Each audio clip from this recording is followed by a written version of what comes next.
Islam Makhachev devient le 70 kg qui a le plus de défenses de titres successives de l'histoire de l'UFC. Donc déjà, il assure sa place dans le Hall of Fame de l'organisation, c'est sûr. Et il l'a fait sans aucune difficulté. Parce que faut savoir qu'il y a eu un moment où il est tombé sur les fesses, mais c'était une glissade et pas vraiment un knockdown en fait. Ça a duré 4 minutes contre Renato Moicano, donc on rappelle, il a pris le combat à une journée seulement, puisque Arman Tsarukyan a dû se retirer du combat.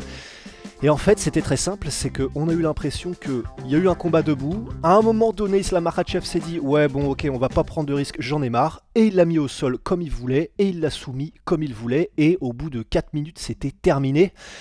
Il est juste beaucoup trop fort, et on voit ça tout de suite.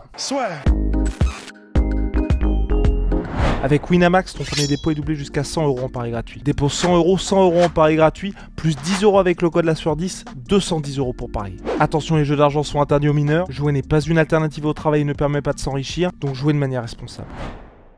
Voilà donc Islam Makhachev qui est maintenant à 27-1, qui bat donc le record de défense de titre consécutive de l'histoire des lightweights. Ça n'avait jamais été fait, pas par Khabib, pas par Benson Henderson, Frankie Edgar, personne.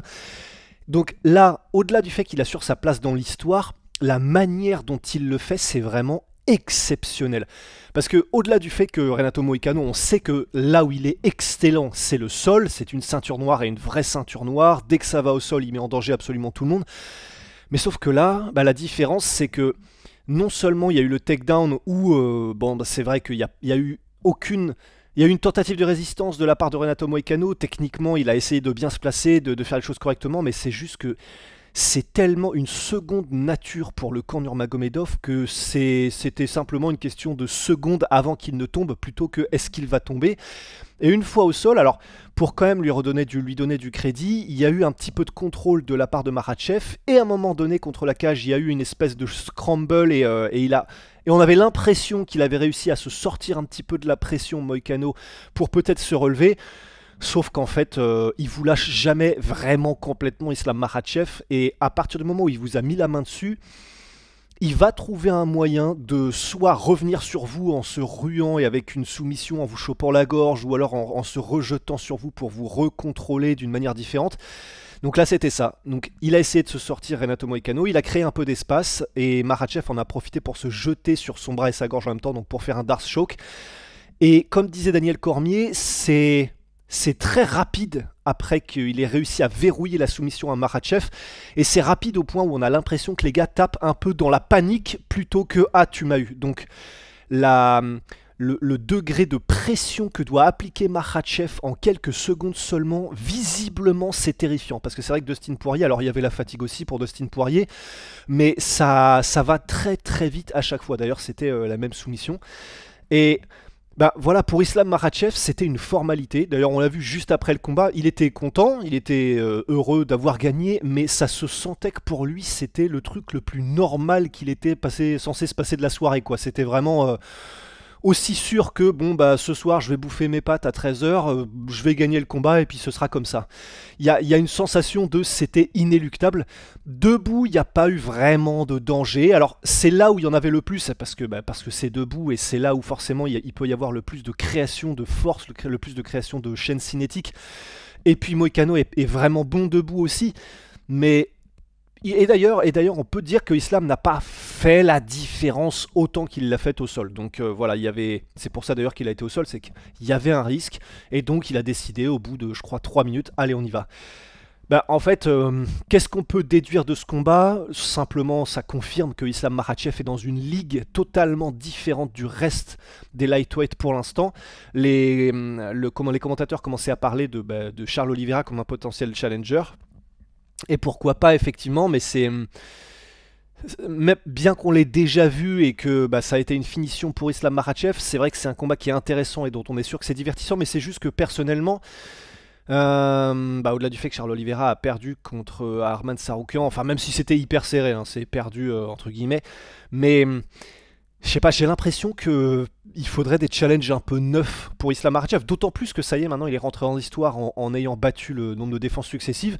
Il peut enfoncer encore un peu plus le clou, mais perso, j'ai envie de le voir monter, j'ai envie de le voir contre de nouveaux challengers. Contre Belal Mohamed en plus, ça ferait un combat vraiment, vraiment super intéressant. Donc c'est pour ça que pour moi, soit ça, soit effectivement le combat contre Topuria. Parce qu'il y aurait des questions et ça ferait un combat qui serait vraiment intéressant. Mais sinon, à part ça, là je vais aller directement sur les classements de l'UFC pour voir un petit peu les lightweight, qui est-ce qui pourrait poser problème ou qui est-ce qui serait le plus proche d'un title shot en tout cas, enfin si mon réseau me le permet parce que visiblement là c'est ouais, Wi-Fi SNCF ça n'avance pas, mais il faut des nouveaux challenges, il faut des nouveaux challenges pour Islam Makhachev je pense. Arman Tsarukyan oui il peut revenir mais visiblement l'UFC n'est pas pressé puisque apparemment l'UFC n'a pas promis de nouveaux title shots à Arman Tsarukyan, ils ont dû je pense être un peu saoulés de ce qui s'est passé, on rappelle hein, c'est... il avait le dos bloqué, il ne pouvait ni s'asseoir ni être debout. Arman Tsarukyan, il a été obligé au moment où ils ont dû retirer et dire c'est bon, on arrête et ce sera pas possible. Donc c'était à 1h du matin qu'ils avaient appelé l'UFC à 1h du matin dans la nuit du jeudi au vendredi, juste avant la pesée. Il ne pouvait plus bouger, Arman Tsarukyan, mais l'UFC l'a eu mauvaise et donc ils mettront probablement un nouveau combat à Arman Tsarukyan pour qu'il remérite son title shot aux yeux de l'UFC. Donc à part Arman Tsarukyan, qui est-ce qu'on a? Voilà, Charles Oliveira, Justin Gaethje, Dustin Poirier, donc l'ancienne garde entre guillemets, Max Holloway, Dan Hooker, Dan Hooker et Justin Gaethje vont donc s'affronter. Michael Chandler, bon voilà, on a c'est pas le combat qu'on a envie de voir quoi, Michael Chandler contre Islam Makhachev, et puis après on commence déjà à piocher, Benil Dariush, bon personne n'a envie de voir ça, Renato Moicano, c'était le numéro 10, il vient de le battre. Et après, il y aurait les Fiziev, mais il faut qu'ils reviennent d'abord, Benoît Saint-Denis, Paddy Pimblett, Jailin Turner, Joel Alvarez, donc en fait voilà. En réalité, en lightweight, à part Arman, mais il faut donc qu'il reprenne un petit peu, qu'il reprenne une inertie. Il n'y a plus personne en réalité pour Islam Makhachev. Et maintenant, voilà, maintenant qu'il a battu le record, pour moi, Belal Muhammad lui-même, je crois, disait que potentiellement Islam Makhachev pourrait avoir du succès aussi chez les 84 kilos, donc entre guillemets... qui saute une catégorie et qu'il aille chez les 84, pour moi ça n'a aucun sens pour le coup qu'il aille chez les 84 kilos parce que alors là, imaginez un peu, c'est donc quelqu'un, alors oui, il cut beaucoup de poids Islam Makhachev et c'est très compliqué de faire le cut pour les moins de 70 kilos. Il est à, oui, je crois que c'est 85, entre 85 et 90, peut-être pas autant que Khabib effectivement en tant que poids naturel, mais il est quand même lourd et il se dessèche comme un zombie pour arriver en 70. Mais enfin, les mecs qui sont en middleweight, c'est des gars qui sont à 100, 105 kilos dans la vie de tous les jours. C'était le cas d'Alex Pereira, c'est le cas de Dricus du Plessis. Donc, c'est pas les mêmes animaux quand même. Et comme on sait qu'il y a beaucoup de lutte, c'est la menace de la lutte, c'est présent dans le game plan de Islam Makhachev. D'imaginer un Dricus du Plessis contre Islam Makhachev, pour moi ça n'a pas de sens, c'est trop, et là oui d'accord ce serait un challenge parce qu'on a envie de voir jusqu'où peut aller Islam, mais enfin bon, faut rester rationnel aussi, donc pour moi voilà, c'est vraiment la catégorie des welterweight à laquelle faudrait que s'attaque Islam, si ça n'est pas un combat contre Topuria, mais...